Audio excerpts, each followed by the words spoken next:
may reference tayo. Hawakan mo ito na. Iyon. So ito lang yung paparkingin natin. Ito yan, itong style nito. Ito yung ano, yung isang sakyan. Tapos ito yung sakyan na. So yung Wigo, ito yan. So forward ka lang pupunta sa kanya, itapat mo lang yung mirror sa Wigo. No? Ay dyan sana yan. Pag ramdam mong sumisig pa dyan, iganan mo na konti yung katawan ng sakyan. Kasi di pwede tayo masigig dyan. Di pwede papunta doon. Kailangan na. Kung ganito apat lang mirror mo, o kaya lagpas konti, okay lang naman. Okay? Then itong katabing sakyan na to, ito. Okay? Ipo-point natin dyan yung part natin mamaya dito. Kaya gagamitin natin reference. Na? Okay? So, pakot tayo konti. Ito apat lang yun. Yan, mirror. Yan, kaya magpas konti yan. Lagpas mo konti. Okay na siya? Yan, basta, lagpas na po. yes, o, pag ganyan, lagpas na, o kaya pantay, pwede na yan. Kahit todo ba na mo sa kanan. Yan, ito na yan. Ngayon, tingin ka muna dito kung walang sakyan. Tapos dyan ka sumilip.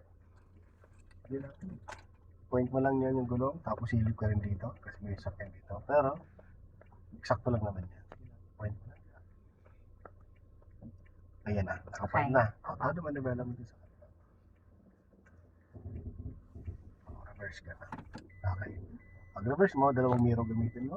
Kaliwat kanan. Kailangan yung sasakyan na yan ay lumabas dito. Ayan, nakita mo? Yan, pasok na. Ngayon, yung gulong mo, ilalapit-lapit mo dyan sa guhit. Yung gulong mo dyan sa kaliwa na. Ayan. Pag lumalapit masyado, gigitna mo naman. Tapos pag silip ka rin dito sa kanan, mararamdaman mo sa kanan din, pag nahiwala itong gulong mo sa guhit, yun na yung pagsigip dyan. Ayan o, diba, naangat ito. Pasigip dyan, ang gitna mo, babalik mo dito lang. Yan. Kahit gitna mo yan, pwede. Yan. Atras konti. Pag naka-recover na yan, kabi ka na ulit dyan. Ilapit mo na ulit yung gulong mo dyan. Hanggang pumantay na yung katawan ng sakyan mo. Sa guhit na yan. Tapos sa unahan, tapos dito rin. Na, silip ka sa kabilang mirror, pantay na. Tapos sa unahan, pantay na. Gitna mo naman na tayo. O, di pa pantay. Di pa gitna. One. Yan, atras. O, ganun lang, ano. Itapat mo lang mirror, yung side mirror mo sa mirror. Pwede na po, no? Opo, pantay na po mga muso ng sakyan niya. Na.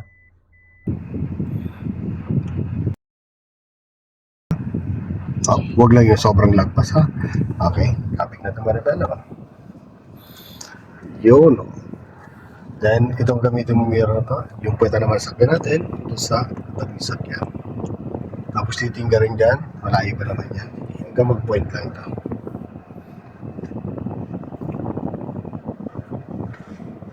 Yan, okay ka na. Point na yan. No.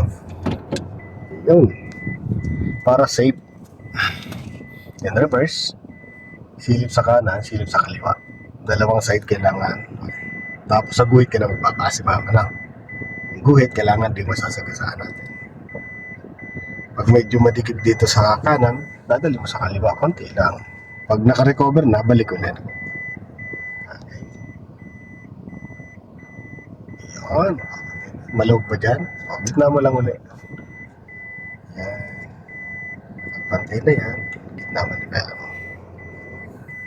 Yan, gitna mo. Di pa nakagitna, dinadala ka pa rin sa sa kanan. O, yun. O, diba? Safe na safe. Hanggang starter lang. Diba? Mas easy pag may katabi pala. Kala mo nakakatakot pag may katabi. Ang dali pala kasi